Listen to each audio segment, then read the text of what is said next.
poll about the talks today? It's a real cliffhanger. We'll have an announcement this afternoon, and we honestly don't know what the announcement will be. Secretary Christopher and we've been on the phone all morning long to Sarajevo and Belgrade.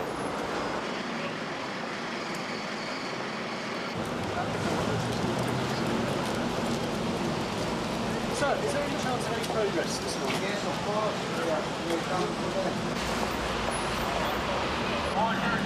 I think everything will be okay. From our side, everything is agreed, so there's no problem. And you have not heard about Bosnian withdrawal? Bosnian? Withdrawal from the talks? Yes, I heard, but I hope that they would not do it. Okay. So the talks are coming along. We don't have an agreement yet. You don't have an agreement yet? Well, the Serbian side will not agree to have elections by popular vote for the Assembly and the Parliament. We're being told that somehow we should compromise that concept.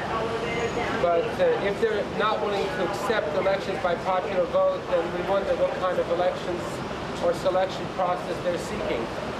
That is the future of Bosnia. Whether we'll have democracy, whether we'll have human rights, is dependent on how the leaders are selected.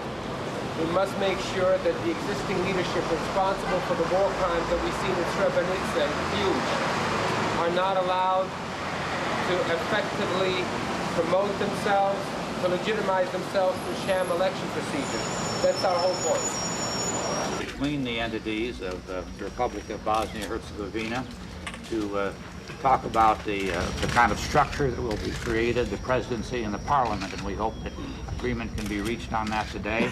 It's not been quite reached, but we, I think, have some hopes of doing that today.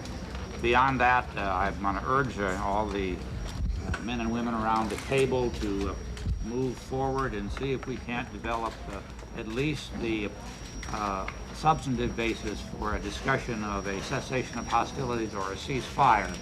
I personally think the time has come for that. Maybe this is that moment in history when we can reach a ceasefire, a cessation of hostilities. Also, I'm going to be urging the parties to discuss some of the other outstanding difficult issues, such as the issue of Eastern Slavonia.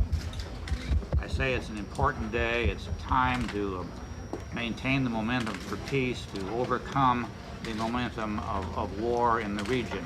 So we have a great opportunity, and I'm going to be stepping aside to allow this group, which worked so successfully in Geneva, to see if they can't have another very successful day of negotiations.